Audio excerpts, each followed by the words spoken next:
संबंध के ऊपर चल। इसमें हमारा ये विषय चल रहा था कि इस कर्तृत्व के सिद्धांत के आधार पर साधना का एक बहुत बड़ा सूत्र प्रस्तुत करता है। दुनिया में कोई किसी को सुख दुख नहीं देता, ये मानना मिथ्या है कि अमुक व्यक्ति ने मुझे सुख दिया। मतलब है दुनिया में कोई किसी को सुख दुख नहीं देता और अमुक व्यक्ति मुझे सुख ने दिया, अमुक व्यक्ति ने मुझे दुखी किया, ये मान्यता मिथ्या है। साधक कभी अपने सुख और दुख को दूसरों पर आरोपित नहीं कर सकता। निश्चय में जो अपने सुख दुख जो मेरे हैं, मैं मुझे सुखी कर दिया दुखी कर दिया, ये अंदर बैठ जानी चाहिए बात। इस तथ्य को समझने में कुछ कठिनाई हो सकती है कि मुझे कोई सुखी नहीं कर सकता, मुझे कोई दुखी नहीं कर सकता, मैं किसी को सुखी नहीं कर सकता, मैं किसी को दुखी नहीं कर सकता। ये बहुत बड़ी भ्रांति है जिसके कारण सारा कर्म का बंध है, सारा खेल इसी से चलता है। सुख दुख का आरोपण दूसरों पर होता है, आदमी अपने आप को बचा लेता है और दूसरों पर आरोपण कर देता है, ये मिथ्या भ्रम है। इसका टूटना बहुत जरूरी है। दूसरा व्यक्ति कुछ भी नहीं करता ऐसी बात नहीं है, वह किसी को सुख देना चाह सकता है और किसी को दुख देना भी चाह सकता है, किंतु उसके वश में नहीं कि वह किसी को सुख सुख दे सके और किसी को दुख दे सके। ये बात समझ में आ रही है? वो कर्म का तो सब कुछ कर्म के बस में तो है ही है, लेकिन वो किसी को सुखी दुखी नहीं कर सकता। और आपको ये होता है कि मैंने उसको सुखी करा, उसने मुझे दुखी करा, उसने दुखी करा, किंतु उसके वश में नहीं है वह किसी को सुख दे सके किसी को दुख दे सके। वह मात्र सुख के साधनों को जुटा सकता है, दुख के साधनों को जुटा सकता है। वह दुख देने वाले वातावरण और परिस्थिति का निर्माण कर सकता है, सुख देने वाले वातावरण या परिस्थिति का निर्माण कर सकता है। इससे आगे उसकी सीमा समाप्त हो जाती है, वह सुख दुख दे नहीं सकता, उसका निमित्त बन सकता है। ये हमने किया था, पर ये इंपॉर्टेंट इतना है कि ये अंदर ये धारणा बैठ जाए अगर कि कोई मुझे सुखी दुखी नहीं करता, इन्होंने इसने मुझे दुखी कर दिया, इसने मुझे सुखी कर दिया, इसने मेरे पे ऐसा, ये क्या है, आरोप लगाते हैं। लेकिन एक्चुअल में सुखी दुखी तो आदमी अपने ही राग द्वेष से होता है। उसमें होता है ना, सुख का कारण और दुख का कारण हमने जाना था कि वो दोनों चीजें हमारे अंदर की जो स्थिति है, राग द्वेष का जो लेवल है, उसके अनुसार ही मैं सुखी या दुखी होता हूँ। वो मेरे अंदर क्या स्थिति चल रही है, दूसरा कुछ भी कर रहा हो मुझे कर रहा है। दूसरा तो सिर के ऊपर अंगीठी जला दी, सिर को ऊपर रख दिए, वो दुखी कर सका।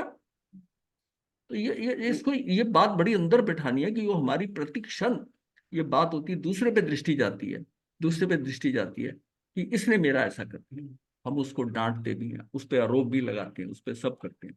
और ये कर्म बंध का सबसे बड़ा कारण अपने आप को, इसके कारण कहना अलग है, उसके बारे में अंदर विचार चलता रहता है, ये व्यक्ति ये इसने मुझे खराब किया, इसने ऐसा किया, ये दुख देने वाला ये मुझे। और फिर ये भी भाव आता है कि मैंने उसको सुखी कर दिया, उसमें तो एक तो कर्तृत्व का भाव आ गया कि मैंने उसका देखा, मैंने उसको कैसा कर दिया। और ये भी आता है और मान के शायद भी बढ़ रहा है, कर्तृत्व भी बढ़ रहा है। मतलब इतना कि ये एक सिद्धांत ऐसा है कि अगर ये अंदर बैठ जाए तो आप कितना कम कर्मों से निवृत्ति हो सकती है। कि जो कुछ बाहर हो रहा है तेरे सुख दुख के कारण हो रहे हैं, ये कुछ तू इससे कुछ नहीं है, तू तू उसमें मस्त रह। नहीं, अपने कारण को भी नहीं मत मान, उसको भी दोष मत कर, वो जड़ है। कर्म को ऊपर भी कहना भी जड़ है, वो नहीं है, वो तेरे ही बांधे हुए हैं ना, पर है तो जड़ ही है ना। अब तू, तेरे हाथ में क्या है, तेरी आत्मा है, तेरे भाव है, तू उसको संभाल के रख बस। वो इसीलिए हम कहते हैं ना, राग द्वेष निकल जाए तो उससे हम सुखी हो जाते, सुखी हो जाते। अब जितना जितना राग बढ़ता है उसी से सुख और दुख होता है। वस्तुओं में सुख नहीं है, अगर वस्तुओं में सुख होता तो चक्रवर्ती भी सुखी होता। उससे ज्यादा वस्तुएं तो किसी के पास होती नहीं। जो चीज उसे चाहिए वो उसका क्या है कि भरपूर मात्रा में, भरपूर मात्रा। पर वो जो सारा पसारा है वो उसके राग द्वेष के हिसाब से वो उसमें भी सुखी दुखी हो। हम अपने राग से ही सुखी हो रहे हैं, अपने राग से ही दुखी हो रहे हैं, दुखी। तो सारा खेल तो उस अंदर, सारा खेल मेरे अंदर का है, मेरे अंदर का है, बाहर का कुछ नहीं है, बाहर का कुछ नहीं। और इसकी हम कई बार एग्जांपल दे चुके हैं कि कुएं में से पानी निकाला, कुएं में से पानी निकाला, बाल्टी डाली, पानी गंदा निकला, आप कहते हैं गंदा कुआं। फिर पानी फिर दूसरे कुएं में डाली तो उसका वह सूखा कुआं, और एक जगह डाली तो वो मीठा पानी है, ठंडा है, बिल्कुल है, ये कुआं ठीक है। अब ये क्या, बाल्टी डाली और अंदर से निकला पानी। अब किसी ने हमारे अंदर बाल्टी डाली, कैसे डाली, अपशब्द की, कुछ ऐसा हमें कह दिया, अब उसने डाली, अब मेरे अंदर से क्या निकला, अब मैं बाल्टी को दोषी दे रहा हूं, इसने मुझे खराब किया, इसने कर, ये बात भी साथ इसके जोड़ ले अपने मन में कि वो क्या है, बात तो कुएं की है, तेरे अंदर गंदा पानी है, वो निकल के बाहर आ गया,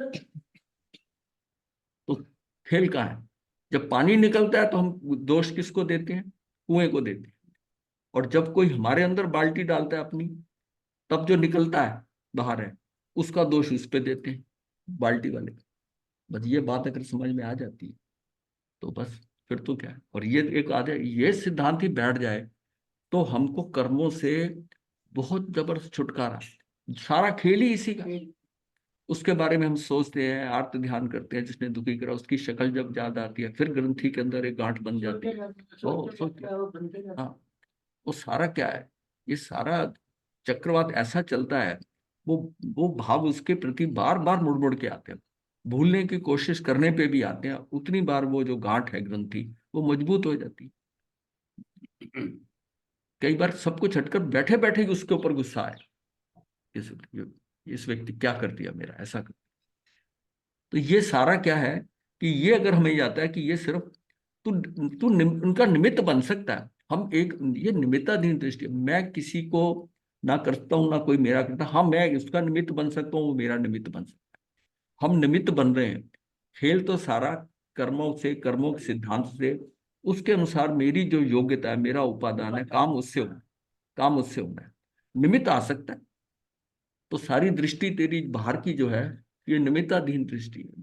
अगर उनको तू निमित्त समझ रहा है तो निमित्त निर्दोष है, वो निमित्त बन सकता है, लेकिन उसको दोष नहीं दे सकते। बस ये बात पक्की हो जाती है।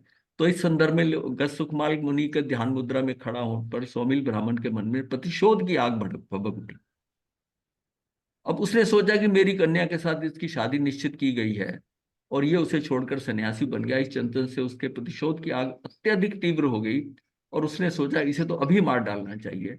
उसने मुनि के सिर पर गीली मिट्टी बांध दी, तो बड़ा कॉमन, हम बार बार इसको डिस्कस करते हैं, शमशान में जलते अंगारे ला दी।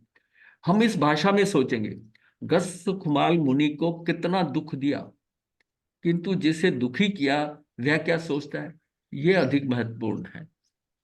जो देख रहा है बाहर, और बाहर जो देख रहा है, अब जब जिस समय अगले दिन अरिष्टनेमी भगवान ने बताया तो कि भाई उसने जो अपना कार्य था वो सिद्ध कर लिया। तो उसने कहा वो सिद्ध कैसे कर लिया, तो बोले तो जिस काम के लिए आया था तो चला गया, कर गया अपना काम पूरा करके चला गया।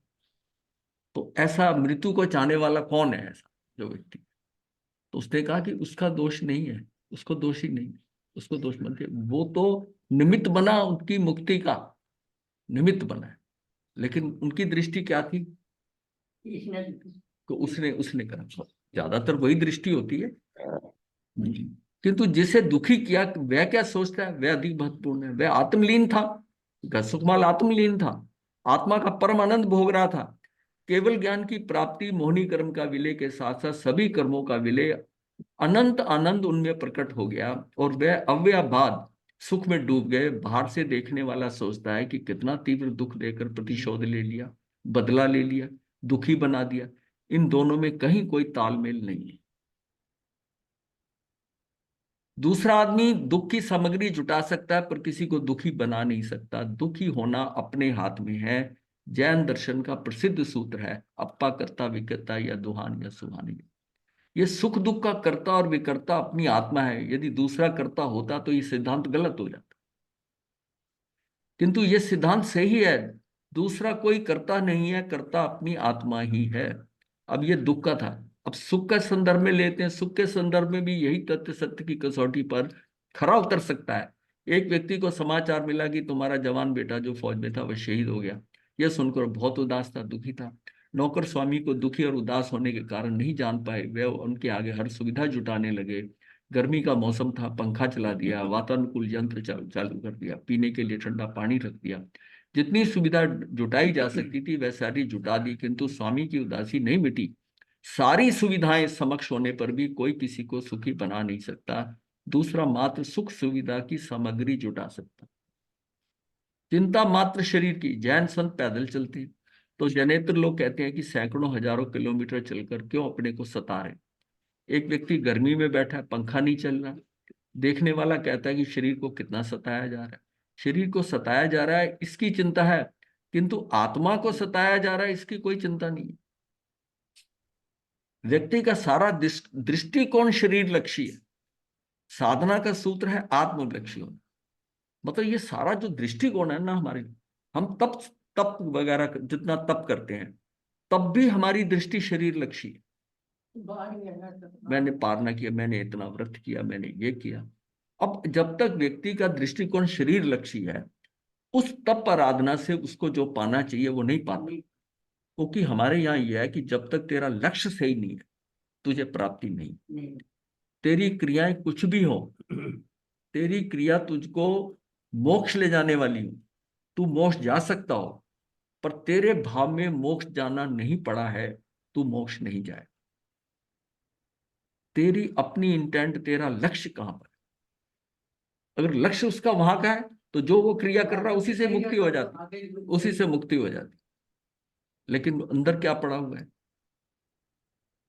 अंदर नहीं है, वो लक्ष्य नहीं।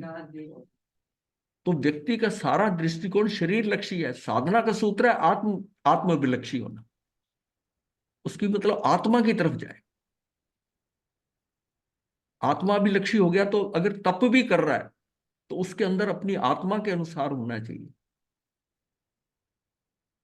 कि मेरी आत्मा क्या है। मैं सिद्ध भी अनाहारक है, मैं वैसे ही अनाहारक बनू। निकाल ले। हाँ, नहीं तो इसमें क्या है, आया हुआ है। हाँ, निकाल देता हूँ। तो वो भी मतलब दुखी, मतलब हम उसमें उस समय तप के अंदर क्या कर रहे हैं, सारा कुछ कार्य करते हुए भी हम क्या क्या कर रहे हैं कि हमारा लक्ष्य क्या, शरीर लक्ष्य। मैंने तप किया, मैंने ये किया, मैंने सुबह से बहुत बढ़ गया। हाँ, मेरा लक्ष्य वो इसी तप से लक्ष्य ठीक नहीं है। इसलिए अपना जितनी साधना है जो कर रहे हैं हम, उसमें हमारा लक्ष्य क्या होना चाहिए, यह बड़ा क्लियर कट होना चाहिए कि उपेय क्या है। उपाय जो मर्जी कर रहे हो, उपेय क्या है। अगर उपेय है तो उसके हिसाब से आप, उपाय भी होगा उसके साथ नहीं, उपाय तो आप कर रहे हो। वही व्यक्ति जिसकी की पूरी वो श्रृंखलानी बच्चों के साथ पूरा नोच नोच के मांस खा गई, लेकिन उनके दिमाग में क्या पड़ा था, अवंता मुनि थे, ये दूसरे अवंता मुनि, कि उनको सारा खा गया कि पद्म कुल विमान में बहुत सुख पाया, जाति समन ज्ञान हो गया था कि बहुत सुख पाया था, मुझे वही पाना। गुरु ने बहुत बार कहा कि नहीं ऐसा मत सोच, ऐसा नहीं। उस समय भी भाव वही थे। उनकी स्थिति गज सुखमाल से कम नहीं थी। पूरे शरीर की खाल नोची जा रही, वो खून पी रहे उसका, और वो ध्यान मुद्रा में है। लेकिन लक्ष्य क्या किया हुआ था कि मुझे पद्म कुल, और वहीं विमान में गए। उस समय अगर हो कि मुझे मुक्त होना है तो उस मुक्त हो जाता। अब इसका मतलब क्रिया बेस नहीं है, हमारी अंदर क्या हमारे पड़ा हुआ है, वो बहुत जरूरी है। अब जैसे ये अभी ये जो निकाला है, ये भाई तप कैसा हो कि आहार मेरा स्वभाव नहीं है। मान लीजिए तप करते हैं तो आहार मेरा स्वभाव नहीं है, मेरा स्वभाव तो अनाहारी है। क्योंकि मैं तो पकवान मेवा मिठाई मेरी आवश्यकता नहीं है, रतन तरह की निर्मल पर्यायी मेरी खुराक है। ये भोजन के पुद्गल कब छूटेंगे। ये क्या है, उसको अंदर डालना, फिर उसको हजम करना, फिर जठाग्नि से फिर उसके ऊपर शरीर पे बोझ पड़ रहा है, और फिर मुझे क्या, फिर थोड़ी देर बाद फिर भूख लगा, फिर वो पुद्गल निकालने भी है। कितना अगर देखा जाए तो उस खाने से कितना चक्कर चल रहा है। सिद्ध भगवान जैसे आहार आसक्ति से कैसे जैसे सिद्ध भगवान जैसे आहार उनकी आसक्ति से कैसे मुक्ति हो, सिद्ध भगवान जैसे ऐसी भावना से ही समिति की एक नवकारसी अग्नि शर्मा, तपस्वी जो अग्नि शर्मा था, गुणसेन राजा की कहानी आती है ना, गुणसेन राजा और अग्नि शर्मा जो बचपन के सहपाठी भी थे और बाद में एक राजा बन गया और एक तपस्वी बना। तो एक नवकारसी अग्नि शर्मा तपस्वी के जीवन भर के मास खमन से भी ऊंची बताई गई, जबकि उसने निदान कर लिया था उस तप के साथ। तो नकाशी कैसी थी उसकी जो मास कमल से करती? नहीं नहीं, समकिति की एक नवकारसी, अच्छा। समकिति की एक नवकारसी अग्नि शर्मा तपस्वी। बात यह है कि अग्नि शर्मा ने इतना तप किया हाँ जी। और सम्यक दर्शन था नहीं। तो वो जब तप है, जो पात्र में वो शेरनी का दूध जो है वो सोने के पात्र में टिकता है। हाँ जी। अब दूध तो इतना इकट्ठा कर लिया और पात्र था नहीं, पता नहीं। तो निदान कैसे होता है? निदान इसी तरह होता है कि वो ओवरफ्लो करता है। अब वो क्या करेगा, उससे फिर निदान हो जाता है। तो इतनी वो तप इतना हो गया, और उसके एवज में उसकी अपनी स्थिति, आत्मा की स्थिति नहीं है। तो इसका तप सारा क्या हुआ, शरीर के स्तर पर हुआ। वो इतनी जो ऊर्जा होगी वो ऊर्जा संभाली नहीं जा रही।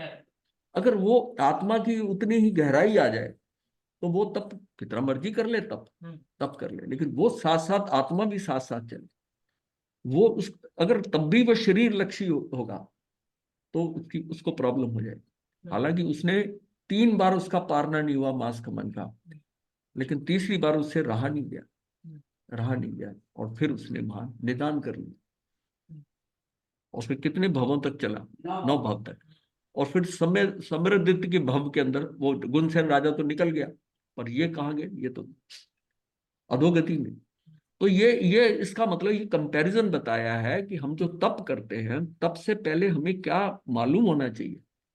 तो अगर एक इतनी मास खमन भी कर रहा है और एक समकिती जीव नवकारसी कर रहा है, और दोनों को कंपैरिजन किया जा रहा है, उतनी भी उठी, तो इसमें ना ये सूत्र है कुछ, ये भरतकल्प भाष्य का है, पंचकल्प भाष्य में ये नंबर सूत्र है, संस्कारिक प्रकीर्णक में आया हुआ है, महाप्रत्यखान प्रकीर्णक बहुत फेमस है, 101 नंबर की गाथा।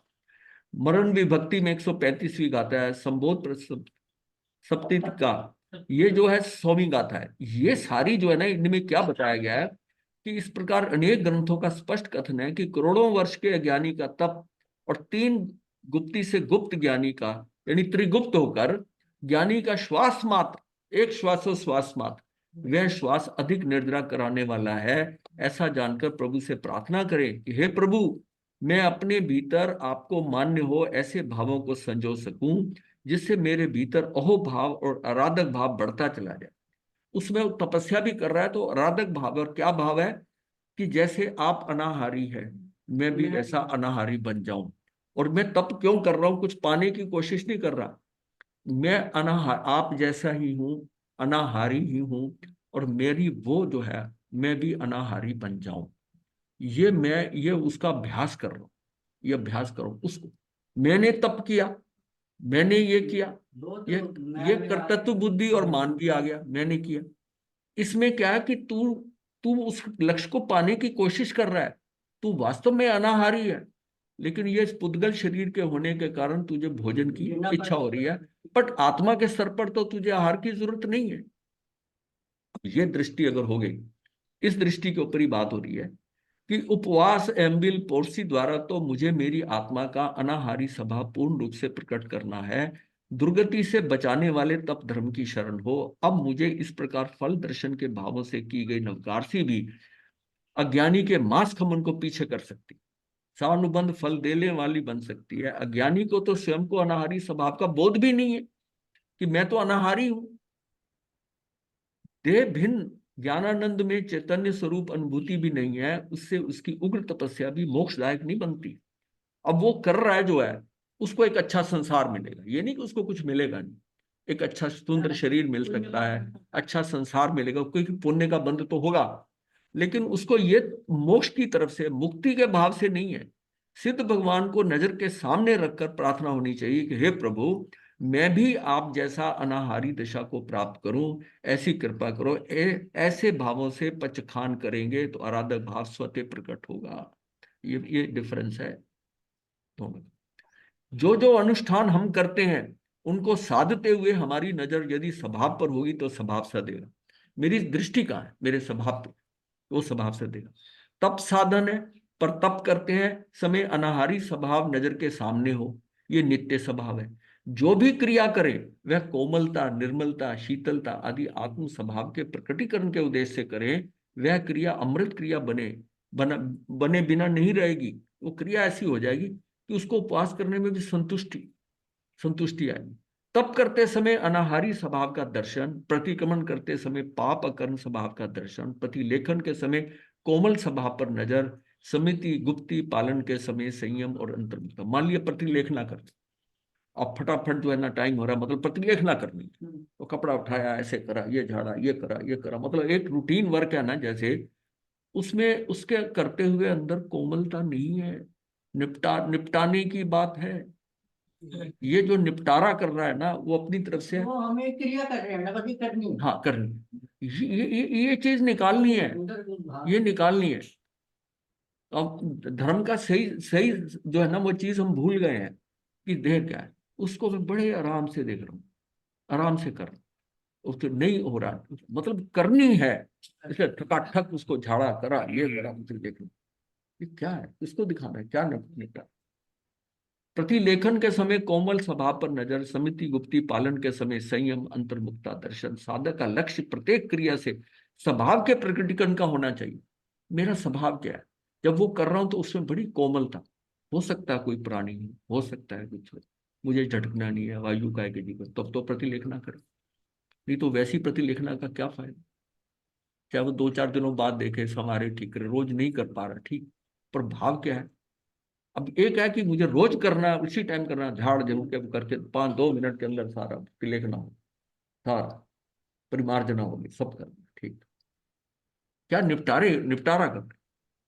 साधक का लक्ष्य प्रत्येक क्रिया से स्वभाव का प्रकटीकरण का ही होना चाहिए, उसे लक्ष्यहीन साधना नहीं करनी चाहिए। संपूर्ण लाभ प्राप्त करने का लक्ष्य गुणों की प्रकटीकरण की कमाई करनी है, इसलिए साधना करते समय उसका लक्ष्य सतत स्वभाव दिशा को प्राप्त करने का होगा, तो उसकी साधना आराधना में लयबद्धता आएगी और कोई निकाचित कर्म का उदय ना हो। अब साधना और आराधना कर रहे हैं तो इसमें एक ये पॉइंट है कि लयबद्धता आ जाएगी उसमें करते हुए, लेकिन कोई निकाचित कर्म का उदय ना हो तो भाव कभी भी ही मान नहीं होंगे, कभी गिरेंगे नहीं भाव। वो आराधना करते, हाँ उसके करते हुए, साधना करते हुए अगर निकाचित कर्म कोई आएगा तो उसको कोई रोक नहीं सकता। इस बात को क्लियर करने की बात है कि कोई बहुत साधना आराधना करे और फिर भी उसको कोई इतना उपसर्ग आ जाए तो वो सोचे मैं तो साधना आराधना कर रहा था। भाई वो तेरा निकाचित कर्म है, उसकी टाइमिंग कुछ बदल नहीं सकता। तू साधना कर, आराधना कर, वो आएगा, वो आएगा।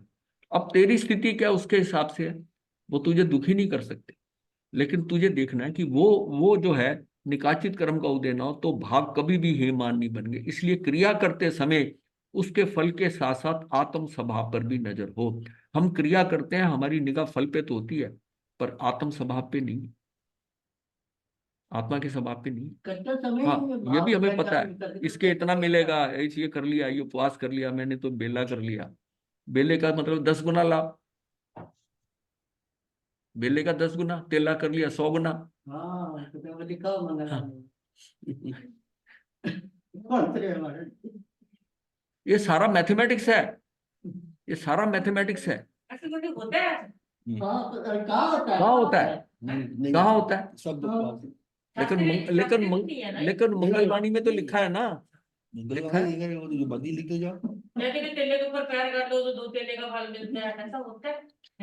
असली तो ये चीज असली चीज ये है, ये वही बता रहा हूँ, क्रिया की बात नहीं है। एग्जाम्पल। हाँ क्रिया क्रिया नहीं, उसी हिसाब से हम तो निपटारा कर रहे हैं। ये ऐसा कर लेंगे तो मुझे इतना लाभ हो जाएगा, इतनी माला कर लेंगे तो ये मैंने लाभ हो इतना जाएगा। पाठ मैंने इतने पाठ कर लिया। सारा ही होता है। यही है। आप- हिंदी लगा देते हैं ना, ये भर दिया आज का। इसलिए कहा कि ये निपटारे का चक्कर नहीं है। बालक तेरे बन तेरे गया, बालक पाठ माला कर- निपटारा लोग नहीं ऐसे है। आते हैं, मैंने इतना पाठ कर लिया, मैंने ये करता हूँ, मैं वो करता हूँ। हाँ। बाकी उसको कोई कोई मना नहीं कर सकता। अगर आप ये कहो कि मुझे आपको दंड मिल जाए 100 व्रत का, इस 100 उपवास करने, और आप तेला कर लें और उसको कहे कि मैंने तेला कर लिया, ओके ओके, ओके। हाँ आप करके देख लो। आचार्य जी को लिख दो कि मेरा इतना दंड था, मैंने इसके तेला कर लिया, हमने किया ना। अप्रूवल आएगी, किया ओके। पर सारा किताबी जमा खर्चा ना, सारा अकाउंटेबिलिटी की बात है ना, अंदर आत्मा के स्वभाव में क्या है, हमको क्या फील हुआ, निपटारेगा। किसका था हमने इतने अमल करवाए थे, कितने हजार अमल से हुआ। अब ये इसका नजर जो हाँ, नजर जाए, ये वो उस सब्जेक्ट में बीच में आ गया, इसको ये ताजा ताजा था, बीच में आ गया। प्रभाव दर्शन, एकमात्र नवकारसी का कितना प्रभाव है। 64 इंद्र सहित समस्त देवता शर्मा जाएं कि हमारा कब स्वभाव होगा जब हम भी ऐसी आराधना मत कर सके, मतलब हम भी नवकारसी करें, इंद्र भी झुक जाए, ऐसा हम तब कर सकते हैं। किंतु हमारा आशय इंद्र को झुकाने का नहीं है, परंतु हमारी आराधना का कितना प्रभाव है ये जानने का है, कि वो इसको भी तरसते हैं। एक वसुदेव जो है वो कृष्ण को क्या नहीं पता था, लेकिन एक नवकारसी नहीं कर सकता। तो हमारी आराधना कितना बड़ा ये जानने का है कि उसकी कैसी महिमा है, उसे ध्यान में रखकर आराधना में मग्न होंगे, होने का लक्ष्य रखें। ऊपर कहे गए 5 भाव, ये जो 5 भाव बताए थे ना, ये कौन सा। तप करते समय अनाहारी स्वभाव का दर्शन, कि मैं तो अनाहारी हूं, मैंने कुछ छोड़ा नहीं है।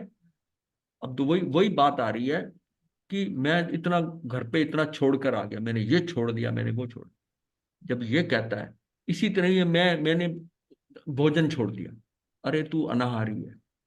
वो जैसे घर का जो था वो तूने गलती से, तुझे मिथ्या मान्यता थी कि ये मेरे हैं, तू छोड़ के नहीं आया, छूट गए। वो तेरे थे ही नहीं।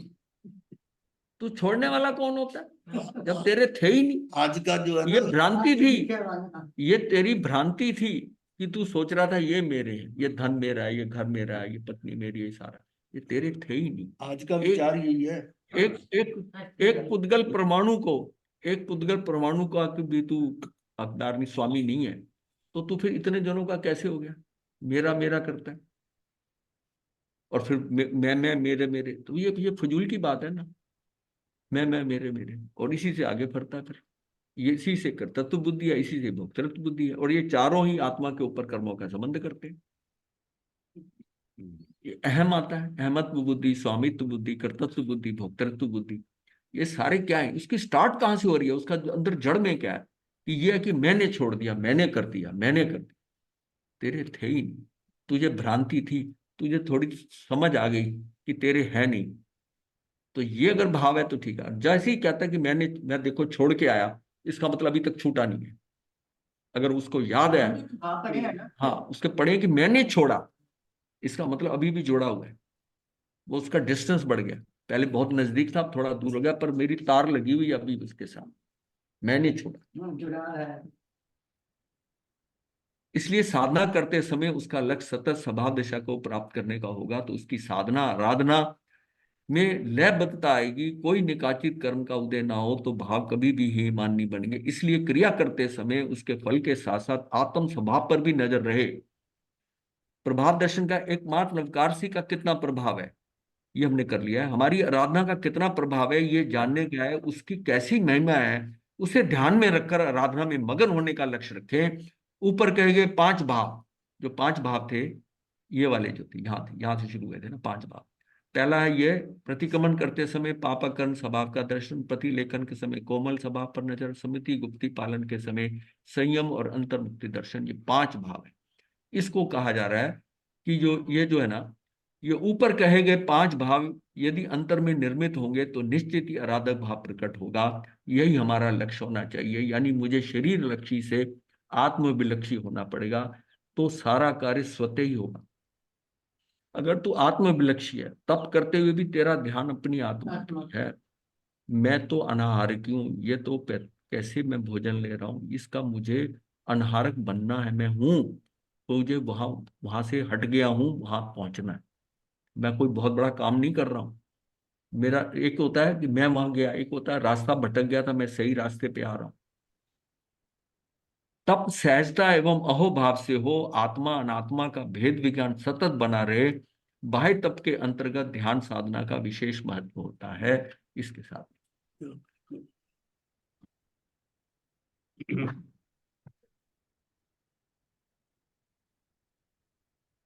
तो यही हम यहाँ पर पहुंचे। सुख दुख आत्मलक्षी होना, शरीर लक्ष्यता को कम करना है, इससे सहन करने की बात स्वतः फलित होती है। दर्शन की 2 धाराएं, दर्शन की क्षेत्र में 2 धाराएं हैं, एक आत्मवाद और अनेक आत्मवाद। कुछ दर्शनों का मत है कि आत्मा एक है, जैन दर्शन अनेकात्मवादी है। उसके अनुसार आत्मा अनंत है, प्रत्येक आत्मा स्वतंत्र है, कोई आत्मा शरीर ईश्वर का अंश नहीं है। वो कहते हैं ना सागर, भगवान ईश्वर सागर है और हम उसकी बूंदे। हम कहते हैं हर बूंद ईश्वर है, हर बूंद इटसेल्फ ईश्वर, खुद भी स्वतः ईश्वर है। हर आत्मा का अपना स्वतंत्र अस्तित्व है। किसी में स्वतंत्रता हो गई, अगर मैं बूंद हूं सागर में तो मैं तो उसके अधीन हो गया ना, प्रतंत्र में, वो सागर है। हाँ, वो जा- ढूंढ जाओ, पूर्णता तो नहीं है। हर जीव स्वतंत्र है, कोई किसी की प्रतंत्रता नहीं। हर आत्मा का अपना स्वतंत्र अस्तित्व है। संख्या की दृष्टि से अनंत अनंत आत्मा है और उन सब का अपना अपना कार्य है। अकेली आत्मा जन्म लेती है अर्थात नया शरीर बनाती है। वास्तव में आत्मा का जन्म मरण नहीं होता, शरीर का जन्म मरण होता है। यहां तक कि पौद्गलिक शरीर के पुद्गलों का भी जन्म मरण नहीं होता, मात्र पुद्गलों का परिणमन होता है। वो भी परिणमन हो रहा है, उसका भी जन्म नहीं हो रहा। पर्याय नवीन होती है, पर्याय जो बनती है वो नवीन होती है। पर्याय नहीं बन सकती है, पर उसका जो द्रव्य जो समान है वो थोड़ी नया हर बार होता है। वो तो उसी उसी से उसी द्रव्य में पर्याय पर्याय नवीन हो सकती है। व्यवहार में कहा जाता है कि अकेली आत्मा जन्म लेती है, अकेली मरती है और अकेली आत्मा अपने सुख दुख का संवेदन करती है। उसका कोई हिस्सा नहीं बटाता, मतलब उसका कर्मों का कोई हिस्सा नहीं बटाता, कोई भागीदार नहीं बनता। कृत कर्मों को भागने भोगने में होगा, भोगने में कोई भागीदार नहीं बनता। सब कुछ अपना होता है। यहां पर जब कहते हैं ना कुछ और धर्म इसको स्वार्थवाद कह देते हैं कि ये जैन धर्म में क्या है कि किसी को कोई भागीदार नहीं बनता, ये स्वार्थ है, अपना स्वार्थी, अपना ही काम करो, मैं अकेला आया अकेला जाना है। सब अब दृष्टि होती है जिन लोगों की ना, वो कहते हैं तो आप अपने आप को स्वार्थी सुने, हमें लोगों का भला नहीं करना चाहिए, हमें समाज का भला नहीं करना चाहिए, किसी का भला नहीं करना चाहिए, अपने बच्चों का कार्य नहीं करना चाहिए। सबसे इंपॉर्टेंट तेरे लिए तेरी आत्मा है। अगर महावीर जो जैसे वो भी अपनी बच्ची छोटी को छोड़कर पत्नी को छोड़कर चले गए तो उनको उनका नहीं करना चाहिए था। कर्तव्य वो उनका कर्तव्य नहीं था। एक कर्तव्य का चक्कर किसने डाला है? ये हमारे ही अपनी मोह से हम उसके ऊपर एक लेते हैं कि मैंने कर्तव्य, कि अपने ही कर्तव्य मान लिया। तेरा कोई कर्तव्य नहीं, तू अपना संभाल अपने आप को। जब सारे जीव स्वतंत्र हैं, सब अपने कर्म कर गए, तू उसमें दखल देने की कोशिश क्यों करता है? अपना टाइम क्यों खराब करता है? अपना टाइम क्यों खराब? तू जनरल मैनेजर, या तू कंपनी का सीईओ, तुझे इतनी सैलरी देते हैं, तू चपरासी का काम करने लगा।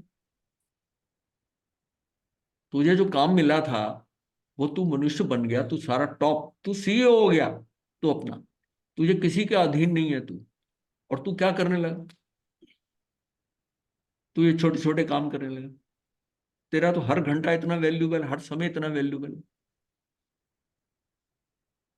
अब ये बात अपने ढंग से समझना। उसका कोई हिस्सा नहीं बटाता, कृतकर्म को भोगने में कोई भागीदार नहीं बनता, सब कुछ अपना ही होता है। प्रत्येक आत्मा स्वतंत्र है, उसका अपना सुख, अपना दुख, अपना संवेदन, अपना ज्ञान, अपना जन्म, अपनी मृत्यु। अपनी चिंता करो, क्योंकि अपना किया कर्म अपने को भोगना है, दूसरों को बीच में नहीं आ, दूसरों को भी कोई बीच में नहीं आता, दूसरा कोई बीच में नहीं आए। पर मैं इसका भी कर जाऊं तो पोते के लिए भी घर बना दूं, एक मकान और खड़ा कर दूं, बिजनेस बढ़ा दूं, अपना टाइम जा रहा है और अपने लिए समय नहीं बचना।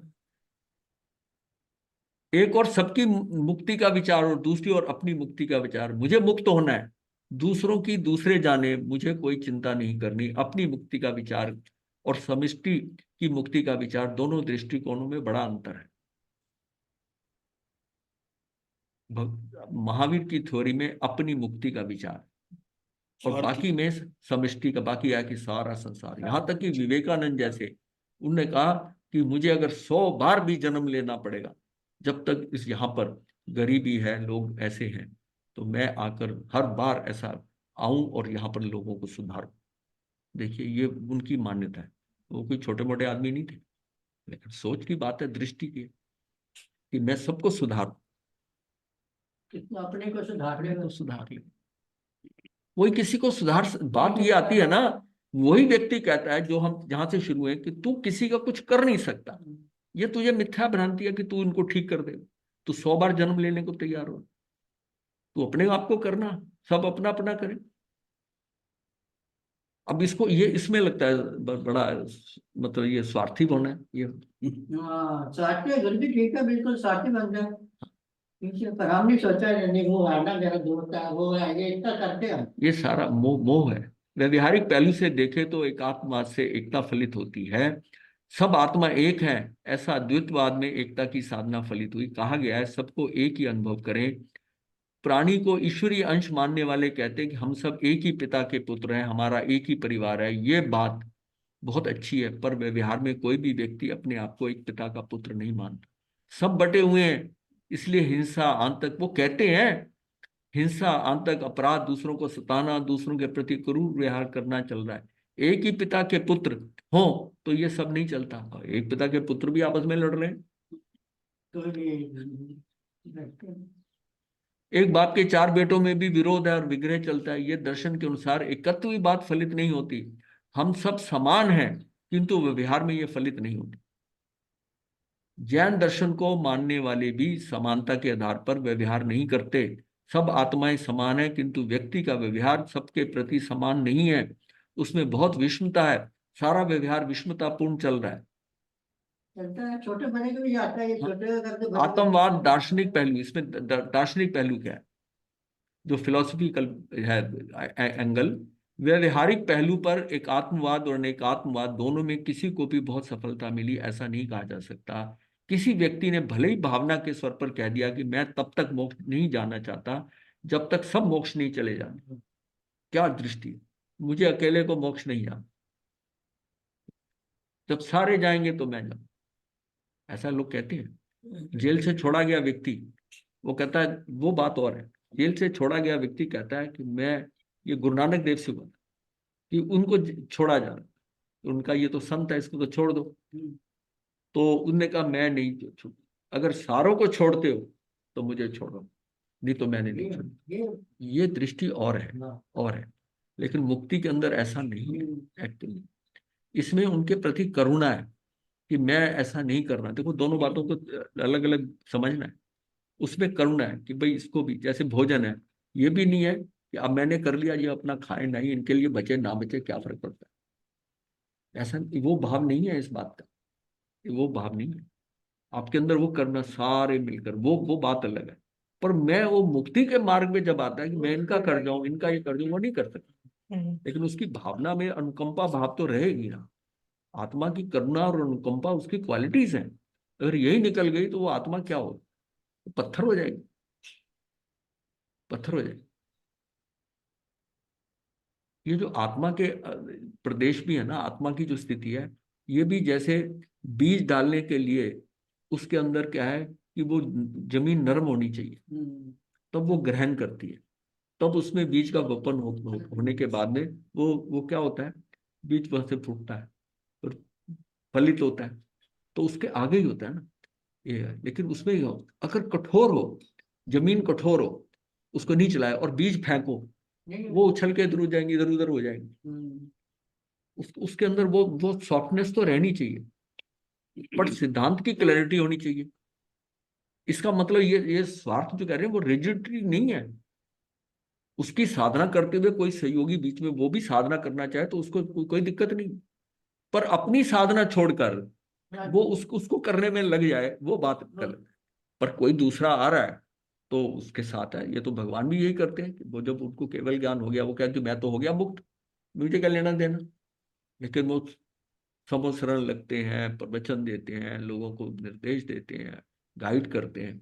यहाँ तक जिसके कर्म बंद हो जाता है उसको बताते हैं भी तेरा ही बंद हो गया, इसकी तू आलोचना कर ले, इसका ये कर। ध्यान करते हैं, ध्यान करते हैं, पूरा ध्यान करते हैं।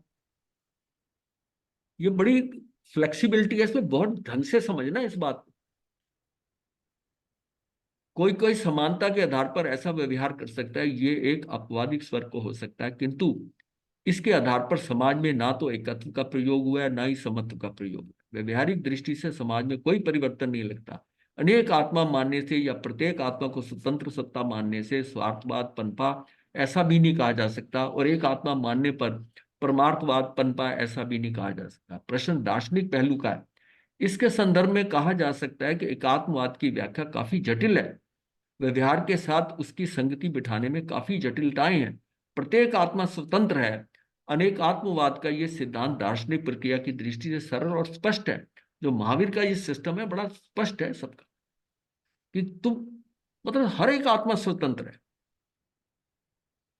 और तो तेरा किसी के साथ जो हो रहा है करना है, अगर तू सोचता मैंने इसका किया तो गलत। एक है कि उसके साथ संबंध के अनुसार कर्मों का लेन देन हो रहा है, कोई पिछले संबंध ऐसे है, ठीक है, सहजता में हो गया, ठीक है। मैंने इसका किया, ये नहीं है, ये नहीं। आत्मा के बारे में इन सारे सिद्धांतों को जानने के बाद जो निष्कर्ष आएगा, जो एक प्रश्न उभरेगा, वह होगा मैं कौन हूं। जब तक आत्मा के इतने पहलुओं को नहीं जान लिया जाता, तब तक मैं कौन हूं ये बात समझ में नहीं आती। इसका उत्तर भी नहीं दिया जा सकता। साधना का महत्वपूर्ण प्रश्न है कि मैं कौन। साधना के इस प्रश्न को समाहित करने के लिए दर्शन के इतने सारे प्रश्नों को अपनाना जरूरी है, और इन प्रश्नों को समझने के बाद ही व्यक्ति अपने आप को ये उत्तर दे सकता है कि मैं कौन हूं।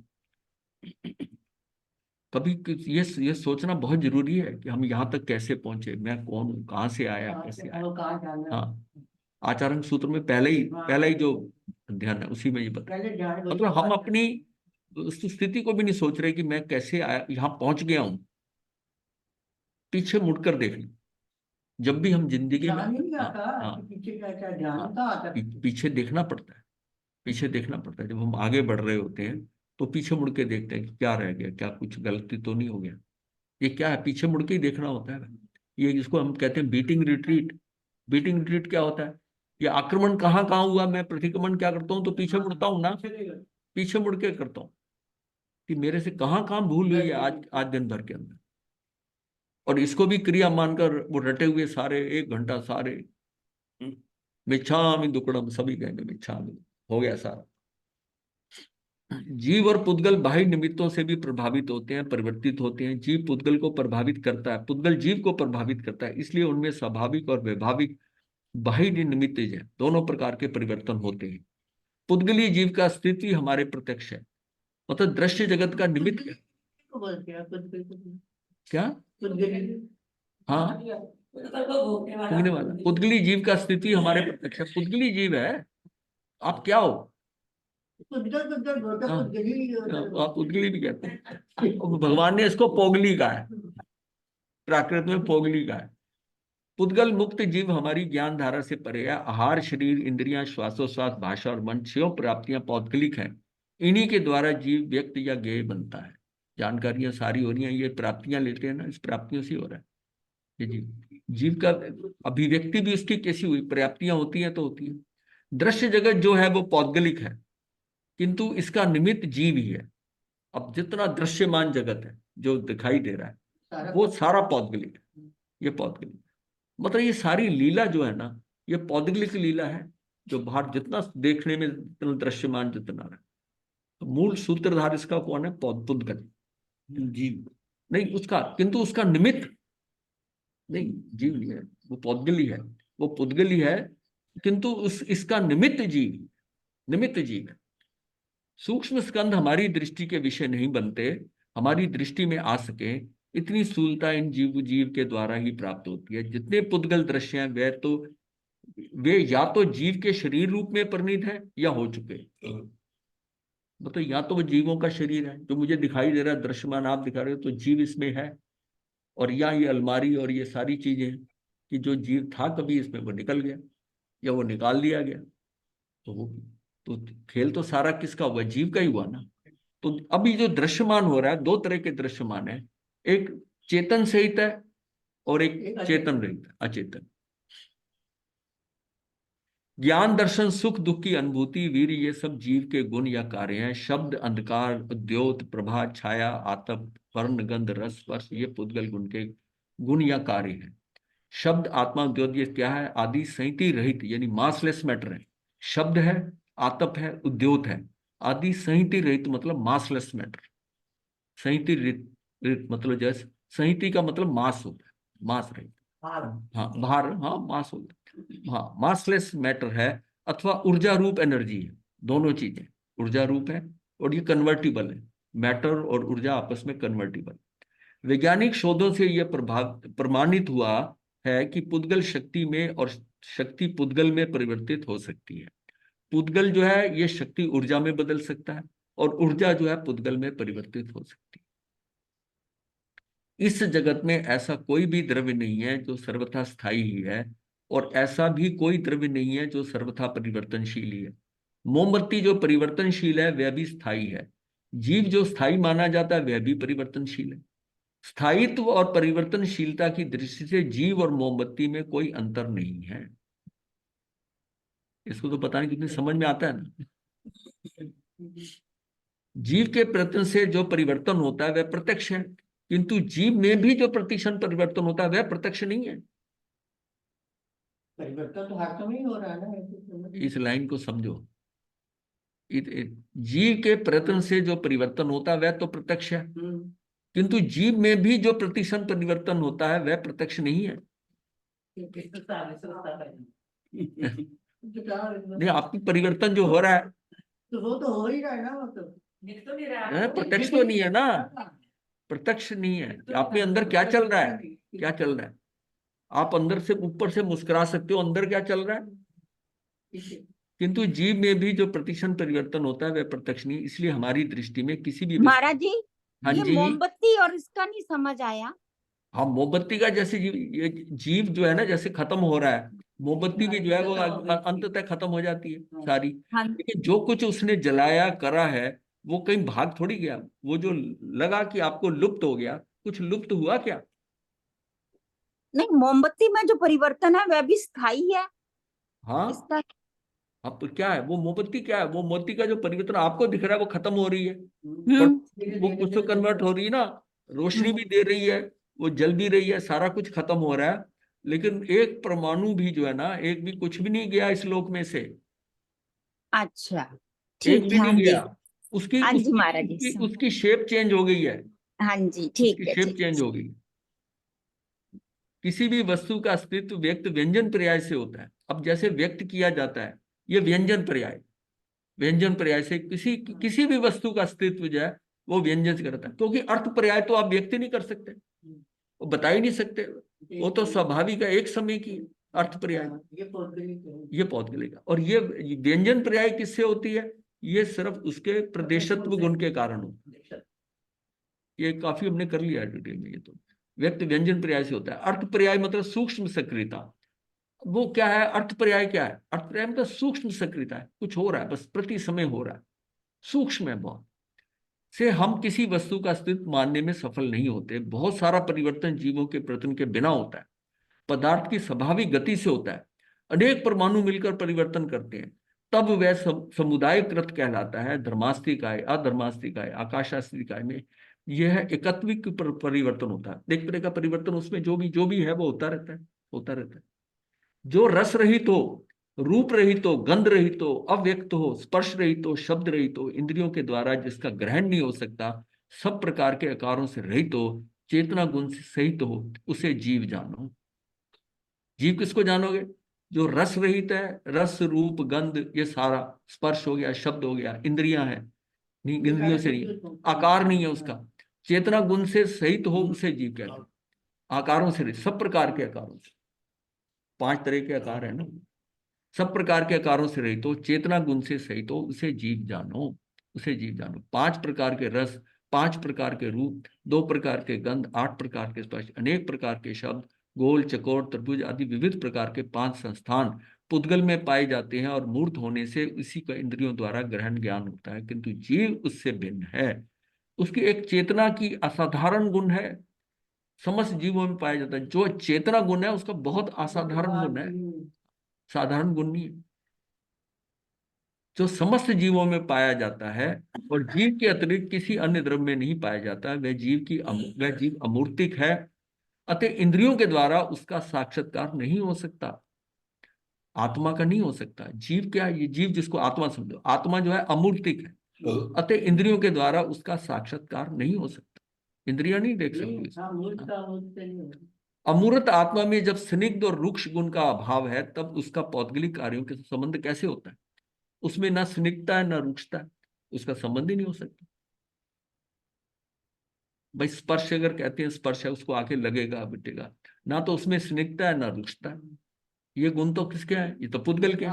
दोनों हाँ। होंगे तो प्रवचन सार गाथा 81 के अनुसार रूप आदि गुणों से संपन्न मूर्त पुद्गल द्रव्य स्निग्धत्व और रुक्षत्व स्पर्श से परस्पर बंध को प्राप्त होता है, ये ठीक है, परंतु इससे विपरीत आत्मा पौद्गलिक कर्म को किस प्रकार बांधता है?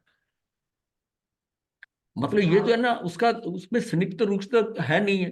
तो इसके विपरीत आत्मा में पौद्गलिक कर्म का किस प्रकार बंद होता है? पुद्गल में तो माना, अब जितनी प्रॉपर्टीज पुद्गल की बताई है, बंध का कारण सिर्फ दो हैं, ये स्पर्श के गुण, स्निग्ध और रूक्ष। बाकी जितने और हैं उससे कोई बंध नहीं हो सकता। बंध इन्हीं दो से होता है, स्निग्ध और रूक्ष से।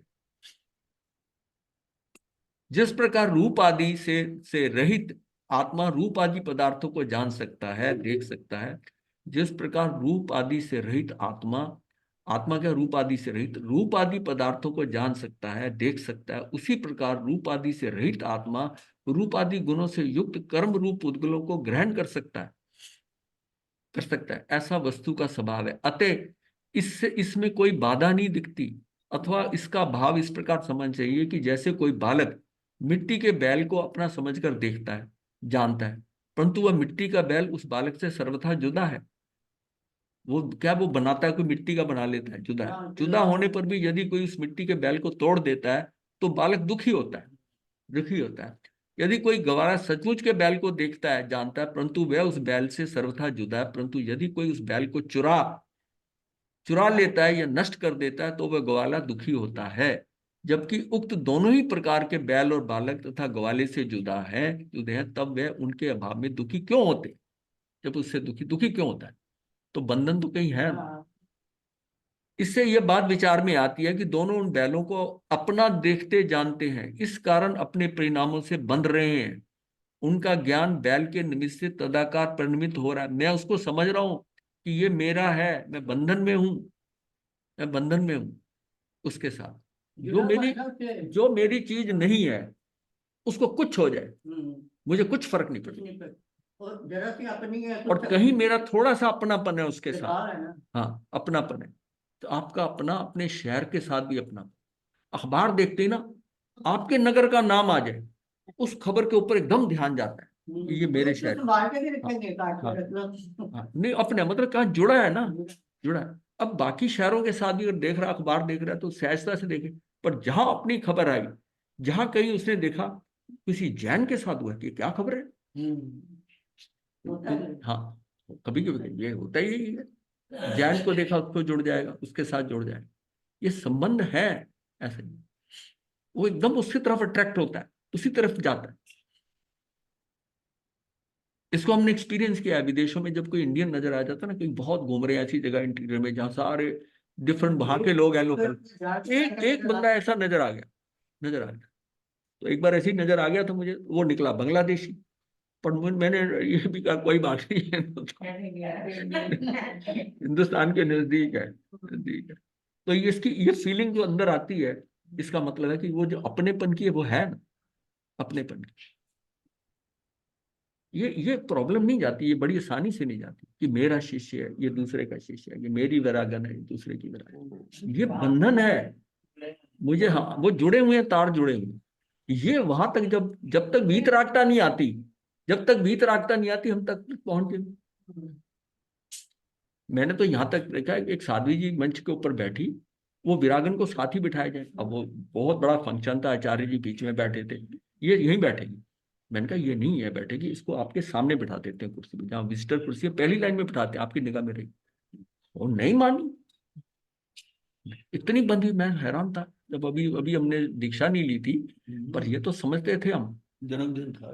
नहीं नहीं, हमने दीक्षा नहीं ली थी। उनका हाँ, आचार्य भगत वो अलग इशू है, उसको तो मैं क्या लेना। वो मतलब मैं बता रहा हूँ कि बस बिल्कुल बहुत बड़ी स्टेज थी, साधुओं की अलग थी, साधुओं की अलग थी, बीच में एक स्टेज अलग थी। और उसमें वो उसको अल्टीमेटली उसके राइट एंगल पे साइड में, मैंने कहा इसको यहां बैठाओ तब मानी। सामने, मैंने कहा सामने नहीं बैठेगी। तो फिर उसने कहा साइड के अंदर दो इसके साथ, नहीं तो क्या नीचे बिठा दो, मेरे नीचे ही ऐसे बिठा दो, पट्टे के नीचे बिठा दो, ऐसे भी नहीं बैठे। बहुत बहुत अजीब चीजें देखी है, मतलब कितना बंधन हो जाता है। मैं किसी पे आक्षेप नहीं कर रहा, मतलब ये अंदर की स्थिति है। हाँ, हमारे अंदर के लिंक है, वो बंधन, ये बंधन ही तो है।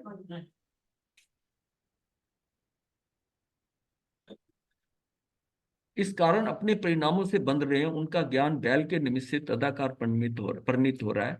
इसलिए परस्वरूप बैलों से संबंध का व्यवहार आ जाता है। इसी प्रकार इस आत्मा का कर्म रूप उद्गल के साथ कुछ संबंध नहीं है, परंतु अनादिकाल से एक क्षेत्र अवगाह ठहरे हुए उद्गलों के निमित्त से जीव में राग आदि द्वेष व भाव पैदा होते हैं। इन्हीं के कारण यह कर्मों का बंध करने वाला कहलाता है।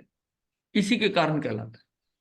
उसके कारण फिर राग बंध, वो द्रव्य क्रम से भाव क्रम, भाव क्रम से द्रव्य क्रम, द्रव्य क्रम मेरे साथ नहीं जुड़े हैं, पर मेरा बंधन कैसे हो रहा है, लिंक कैसे हो रहा है, मेरे भावों से हो रहा है, मेरे भावों से हो रहा है, मैं भावों से जुड़ा हूं, भाव से जुड़ा हूं। इंद्रियां, पांचों इंद्रियां बाहर देखती हैं, वो शरीर के स्तर पर है, ये अलग इंस्ट्रूमेंट है, बाहर का शरीर है, ये आंख देखती हैं, सूंघती हैं, चखती हैं, वो सारी इंफॉर्मेशन। आत्मा बिल्कुल अलग है, आत्मा का शरीर से कोई संबंध नहीं है। तो प्रक्षेप कैसे वो इंफॉर्मेशन जाती है, आत्म प्रदेश जाती है ना, संबंध है, भावों से संबंध है। जबकि कर्मों का बंध तो एग्जिस्टिंग कर्मों के साथ बंद होता है, और अगर वो मेरे कर्म जो पूर्वकृत कर्म है वो खत्म हो जाए तो नया कर्म बंध ही नहीं सकता, बंधेगा ही नहीं। तो भाव से फिर हम बांध देते हैं, हाँ, भाव से यहां तक कि कषाय खत्म हो जाए, भाव खत्म है ना, कषाय खत्म हो गए तब भी नहीं बंद होगा, वो आएंगे तब भी चले जाएंगे, तब भी बंद नहीं होगा। इसका मतलब खेल क्या है कि मेरे भावों का हो रहा है, मेरे भाव कहाँ बैठे हैं, अंदर से जितने राग द्वेष मेरे कंट्रोल हो जाएंगे, मेरा अपना सुख दुख भी हो जाएगा, और नवीन कर्म जो बन रहे हैं, नवीन कर्म बन रहे हैं, जितना ये राग द्वेष में अल्पीकरण हो जाएगा, न्यूनता आ जाएगी, उतने वो कर्म के स्थिति बंद, अनुभाग बंद भी कम होता जाएगा। और यही साधना है मुक्ति की, कम रह जाएंगे। कि मेरे भव नहीं बढ़े और पुराने खत्म होते होते, और ये भी सारे जो अभी नवीन जो बंधे हैं लास्ट के 3-4 भव के अंदर, वो भी साथ ही निपट जाए। कोई ऐसा कर्म आपने नहीं बांधा जो कि बहुत लंबा ले जाने वाला, और पिछले वालों का आपको पता नहीं है, तो उसकी प्रेजेंस के अंदर ये भी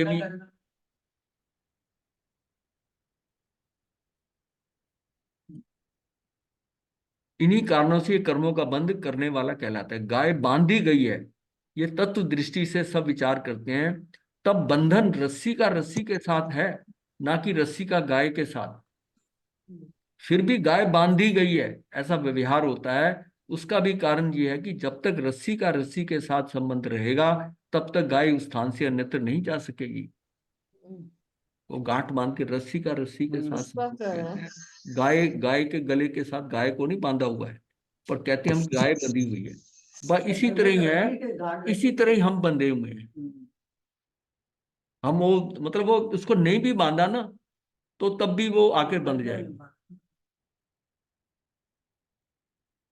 वो एक जगह आता है कि उसमें वो बांधने थे और रस्सी एक एक कम थी, एक रस्सी कम थी, हाँ हाँ, एक रस्सी कम हो गई और गधे बांधने थे। उसने क्या करा, तो उसने एक्टिंग करी, सिर्फ एक्टिंग करी, मतलब हाँ हाँ हाँ, वो उसने गले का भी ऐसे हाथ बना के ऐसे करके गांठ करके कर दिया, और वो खूंटे के साथ खड़ा रहा। नहीं खड़ा रहा। अब बंधन किसका हुआ फिर, रस्सी का हुआ, बंधन अंतर्भाव, हम बंधे हुए, मैं इसका कर दूं, मैं इसका कर दूं, ये बंधन है हमारे, ये खूंटा हमने गाड़ लिया, मतलब परिवार आपका खूंटा हो गया,